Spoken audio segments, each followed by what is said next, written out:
May is National Stroke Awareness Month. About 17 million people worldwide will have a stroke this year. It's the #2 cause of death and disability. But every stroke is unique, and it is so important to know what that may look like and then what to do.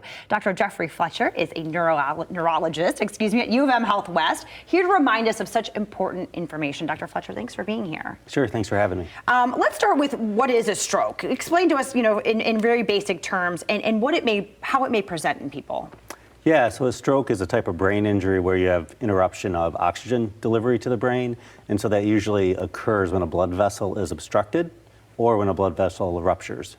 And it's important to recognize the signs and symptoms of a stroke because time is brain. And so stroke symptoms typically happen quickly, so rapid onset of trouble with balance, eyes, weakness or droopy face on one side, changes in your speech or language, and we usually teach the mnemonic be fast, sure, which is kind of how to recognize a stroke. And the T in that mnemonic is for time. Oh, right. Because time is brain. And as you say, time is brain, explain what that means, because you really can preserve a lot of life if someone gets medical help quickly. Yeah, and so what that means is, or an example is if you're having a large stroke, every minute that you delay the appropriate care, you lose about 2 million brain cells. And so if we can get somebody to the hospital quickly, get them seen and get the appropriate therapy started, we can save a significant amount of brain function. One way to look at that is you lose about 2 to 4 days of healthy life for every minute that you delay the appropriate care. Okay. And so what does that look like? If someone sees someone and notices some of those symptoms, what do they need to do?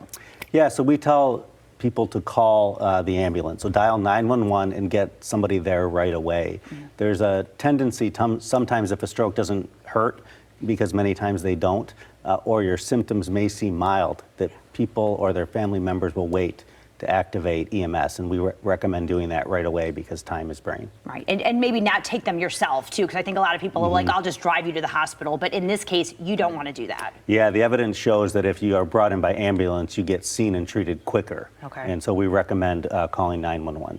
And let's talk about U of M Health West and the kinds of treatment that you offer there for different kinds of strokes. Yeah, so we have 24/7 stroke team coverage, 365 days a year. So we offer therapies like, clot busting drugs to help open up blood vessels when they become obstructed. We also have neurointerventional surgeons available rapidly all of the time, and they can do things like a thrombectomy, whereas they take a device and they go into the blood vessel in the brain and they can open up that, clogged up blood vessel quickly. And so we have a stroke team that's always there and ready to act quickly. Right. And so hopefully, they get the patient to the hospital, care starts immediately, and then becomes the recovery. And let's talk, because obviously people have very different outcomes after a stroke, and rehab is going to probably play a key role. Yeah, if you look on average, about half of patients who survive their stroke have long-term problems with mobility.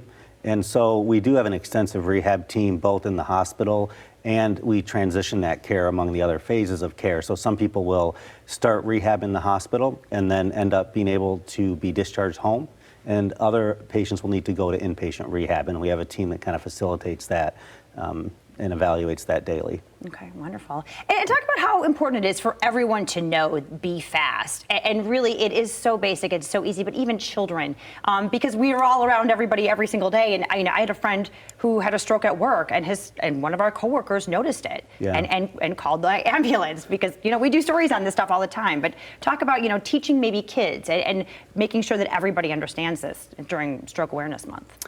Yeah, so BFAST is a mnemonic that's pretty easy to understand. And as I mentioned before, the B stands for balance. So sudden onset balance issues, sudden onset issues with your eyes, which is where the E comes from, the face, so facial droop. A is for arm weakness, but any weakness that comes on quickly in one side of your body, speech changes, and again, the T was for time. But it's important and easy to remember even for kids. And I say that to my parents because you're getting older, your grandkids need to know. Sure. That's the point of an easy to remember mnemonic is, as long as they're old enough to dial 911 or alert another family member, they should be educated about stroke. Wonderful. Yeah, great advice. Well, thank you so much for being here, Dr. Fletcher. We appreciate it. Yeah, People want more information, uofmhealthwest.org, and make sure you educate yourself during this stroke month on the Be Fast symptoms. We'll be right back.